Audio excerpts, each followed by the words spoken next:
Hey there, I wanted to share a quick little story with you. Um, so, this is about letting the client make the decision about whether you should be hired or not, instead of you making the decision, like I thought about doing after an interview I had yesterday with a large Fortune 100 organization who interviewed me as a potential candidate for a speaking function coming up. It's actually a sales function. And what happened was I got on the call. I had been pre-vetted by part of a speaker committee, and it was narrowed down to a couple of people. I was one of two remaining candidates, and now the VP of sales was being brought in to make the final decision. So I got on the call with the VP of sales and the two gentlemen who had facilitated my being one of the shortlisted candidates. And I don't think this person liked me.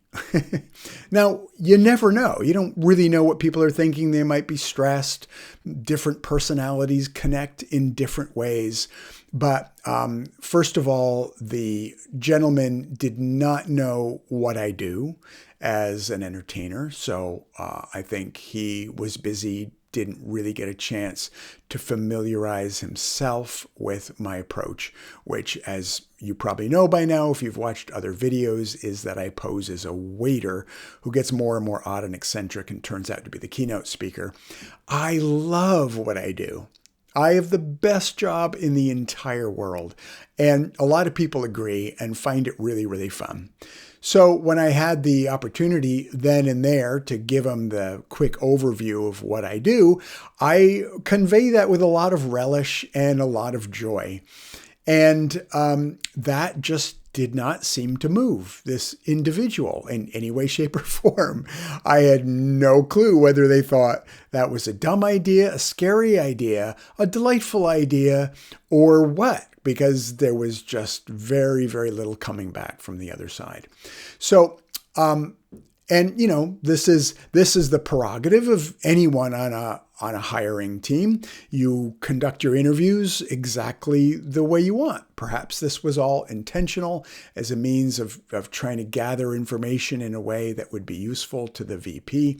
But just from the standpoint of a presenter, if you are hiring a speaker, the more engaged you are, the more open-minded, curious, the more questions you ask, the more you indicate what it is that you are drawn to and have an affinity for in terms of ideas, or that you have a concern about, the more dialogue there is, the better the result you're going to get in terms of finding out from a potential speaking candidate what they're capable of and whether or not you're a fit together.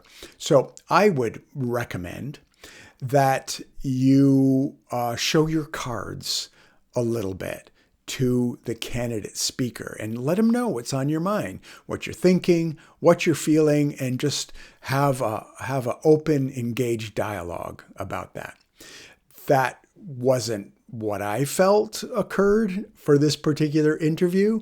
And so the upshot of all of this was, when it was over, I just about emailed the two gentlemen who had shortlisted me that I was in touch with to say, you know what, I think I'm not a good fit for you all. Why don't you please withdraw me from consideration? And I realized the only reason I would do that is because I didn't want to be rejected.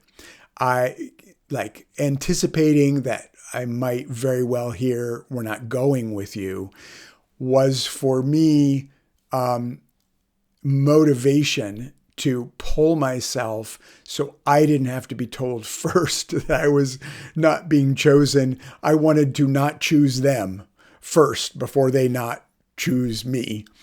And so I was just watching myself do that internally and realizing, I'm a big boy. I can take a rejection. And if you can't take rejection, then you're in the wrong business, because practically every single gig you are auditioning and you're up against a lot of other potential candidates, and some are going to be a yes and some are going to be a no.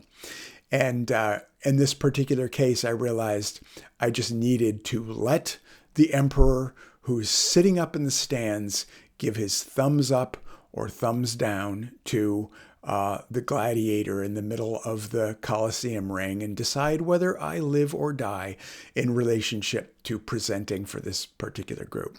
So I am awaiting the decision. I'm not holding my breath. I don't expect to get an invitation to join them, but if I do, that's wonderful.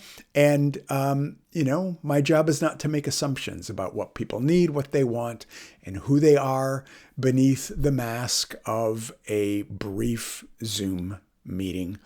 And so I just thought that might be useful to share with you a little bit more of the behind the scenes view of what it's like as a professional speaker and doing interviews, particularly in this case.